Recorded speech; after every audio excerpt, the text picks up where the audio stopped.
पहलवान जी। गुरुजी राधे राधे। गुरुजी, मैं पिछले 5 वर्षों से गांव में निःशुल्क कुश्ती अखाड़ा चला रहा हूं और बच्चों को खेल की भावना से, नशे से दूर और ब्रह्मचर्य का पालन करना सिखाने की कोशिश करता हूं। गुरुजी, आप मेरा मार्गदर्शन करें कि मैं कैसे बच्चों को राष्ट्रभक्ति और खेल भावना को बढ़ा सकूं उनके अंदर, ऐसा। हाँ, इसमें ब्रह्मचर्य प्रत्येक मार्ग के लिए बहुत सुंदर नींव है। चाहे वो गृहस्थ में जाए, चाहे किसी खेल में जाए, या किसी कार्य। गांव में पहले तो 10-20 पहलवान होते ही थे। अब समय बदल गया है, इसलिए अब तो पैंट शर्ट दिखाई देती है, जांग और भुजा तो दिखाई नहीं देती है। क्योंकि बाल्यावस्था से मोबाइल और कुसंग, तो उनके अंदर संयम रह नहीं गया। तो बिना ब्रह्मचर्य के ये कोई भी मार्ग हो, पुष्ट होना बड़ा कठिन है। जैसे हमारी राष्ट्र सेवा में है, तो अगर ब्रह्मचर्य तो स्मृतिवान है, धैर्यवान है, बलवान है, तभी वो राष्ट्र सेवा में लग पाएगा। ब्रह्मचर्य की शिक्षा प्रायः जो विद्यालयों में शायद नहीं दी जाती। क्यों? हमें लगता है ना, विद्यालयों में ब्रह्मचर्य की तो शिक्षा नहीं दी जाती, और एक शिक्षा जुड़ गई है कि आप ब्रह्मचर्य क्षीण करें तो कोई हानि नहीं है, ऐसा डॉक्टर बताते हैं और ऐसा उनको उपदेश मिलता है प्रायः। ऐसा जो उत्साह बढ़ाने वाले लोग हैं वो भी कहने लगे, सर्वनाश कर दिया बच्चों का। अभी 13, 14, 15, 16, 18 की अवस्था है और वो अन्य क्रियाओं द्वारा अपनी जीवनी शक्ति का नाश करने लगे। तो ये तो बहुत धन्यवाद का विषय है कि आप उनको बैठाल करके ब्रह्मचर्य के विषय में बताएं। और ब्रह्मचर्य के लिए व्यायाम अति आवश्यक है। जैसे बिल्कुल सीधे देहाती व्यायाम, दंड बैठक, अगर आप ठीक से ब्रह्मचर्य नहीं रहेंगे तो आप इसका जोरदारी से पालन नहीं कर पाएंगे।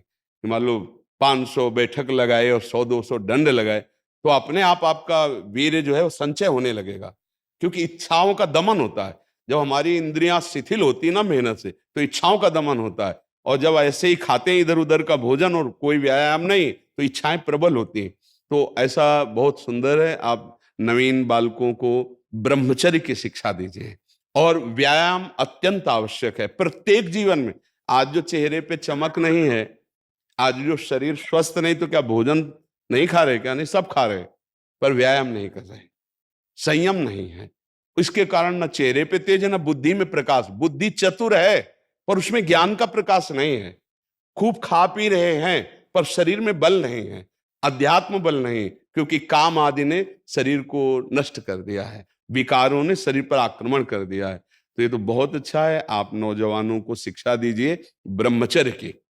और परोपकार जैसा कोई धर्म नहीं है, दूसरों का उपकार करना। ऐसा ही पुरुष राष्ट्र सेवक और समाज सेवक होगा, परोपकार जो करना सीख जाए। आज अपने माता पिता की सेवा तो करते नहीं, राष्ट्र सेवा के लिए कैसे भावना बने? सयाने हो जाते, पढ़े लिखे हो जाते, धन कमाते हैं, अब उनको लगता है माता पिता भार हैं, उनको छोड़ देते हैं। प्रायः कोई बिरले ऐसे पुत्र हैं जो अपने वयोवृद्ध माता पिता की सेवा करें। हमें लगता है उनको बैठकर शिक्षा देनी चाहिए कि माता पिता की सेवा, परिवार की सेवा, समाज की सेवा, राष्ट्र की सेवा, इसी से भगवान प्रसन्न होते हैं। अगर हम मंदिर में पूजा करें और बूढ़े माता पिता भूखे बैठे रहे, तो भगवान कोई सेवा स्वीकार करने वाले नहीं। क्योंकि साक्षात प्रभु उनके हृदय में बैठे हैं, उस समय वो असमर्थ है, उनकी सेवा करनी चाहिए। अगर अपने माता पिता की सेवा कर रहे हो तो राष्ट्र सेवा हो रही, क्योंकि वो राष्ट्र के एक सदस्य हैं, समाज के एक सदस्य हैं, परिवार के एक सदस्य हैं, और भगवान की भी सेवा हो रही, क्योंकि सबके हृदय में भगवान विराजमान है। तो ये बहुत उत्तम बात है। दो बातों से नवीन पीढ़ी को बचाया जाए, पहला व्यभिचार से, जिससे ब्रह्मचर्य, और दूसरा आहार से। जो गंदे आहार हैं वो कभी बुद्धि को शुद्ध नहीं होने देंगे। पवित्र आहार और सात्विक आहार किया जाए, तभी हमारा बल। देखो गांव में जो हमने देखा है, गाय का दूध, गाय का घी खाते थे, सीधे बाजरा और चना की रोटी खाते थे, 2.5 लीटर 5 लीटर घर में माठा सबके होता था, मठा। और ऐसा बल होता था कि देखने लायक शरीरों में रहता था। हमने देखा है अपने पिता परिवार आदि को, कभी कोई निषिद्ध पदार्थ मतलब प्याज लहसुन का भी प्रवेश नहीं था, क्योंकि ऐसे को लोग। तो जिन लोगों को यह दिमाग में बैठ गया है कि मांस भक्षण करने से ही शरीर पुष्ट होगा, तो मैं प्रार्थना करता हूं, चर्बी बढ़ सकती है लेकिन तुम्हारे अंदर मनोबल उस कोटि का नहीं होगा। क्योंकि दूसरे की हिंसा करके अपने शरीर का पोषण करने वाला बलवान नहीं हो सकता। बलवान होता है दूसरे की रक्षा करके, अपने को कष्ट में रख करके, फिर वो महाबलवान होता है। कुछ दिन की बात है, इसके बाद फिर वो काम में नहीं आता शरीर। क्योंकि इस तरह से जो हम अधर्माचरण करेंगे, वो आगे जाके बुढ़ापे में शरीर ऐसा फैल जाएगा कि लघुशंका और सोच के लिए भी सहयोग की जरूरत पड़ेगी। फिर पहलवानी किस काम की, अगर हमें किसी और का सहयोग लेना पड़े। पवित्र भोजन, पवित्र आचरण और समाज सेवा। समाज सेवा में पशु पक्षी भी आते हैं। हमारे यहाँ पशु पक्षियों की भी पूजा की गई है, सम्य भगवान की भावना की गई। आज जो हमारी समाज में मांस भक्षण चल गया है, चाहे तलवार की नोक पर गाय का मांस चखाया जाता था धर्म भ्रष्ट करने के लिए, आज पैसा लगाकर खाते हो, पूछते हो कहां का है। कैसी बुद्धि भ्रष्ट होती चली जा रही। हम उस धर्मा अवलंबी हैं, धर्म पे चलने वाले हैं, जहां गर्दन कटवा दी गई है पर चखा नहीं है। ये जो विदेशी जन आए थे, जो अधर्मावलंबन करने वाले आए थे, वो तलवार की नोक पर तो कटवा दी गर्दन, लेकिन गाय का मांस नहीं चखा। आप देश विदेश जाते हो, जो आपको मांस मिलता है वो आप पूछते हो क्या किसका है, बस खा लेते हैं।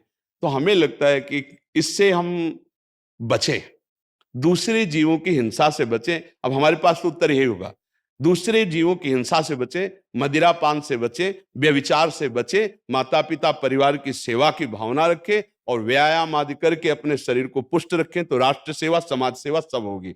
अगर हम किसी को कष्ट देते हैं तो हमें नहीं लगता कि हम आगे चलकर सुखी हो पाएंगे। आप सात्विक भोजन और ब्रह्मचर्य धारण करें।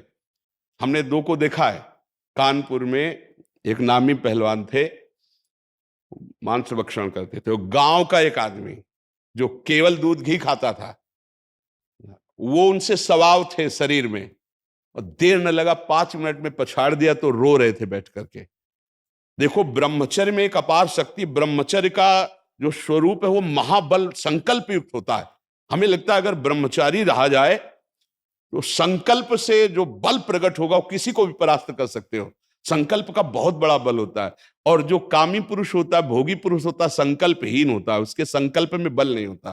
तो हमें लगता है समाज को शिक्षा देनी चाहिए, खुद ऐसे आचरण करने चाहिए कि हम मांस भक्षण न करें, हम किसी को कष्ट न दें, हम नमक रोटी भले खाएं, दूध घी खाएं और उससे अपने को पुष्ट रखें ब्रह्मचर्य के द्वारा, तो प्रकाश हो सकता है। नहीं 4 प्रकाश हो सकता है, नहीं 4 दिन का भैया ये शरीर है, 4 ही दिन का समझो।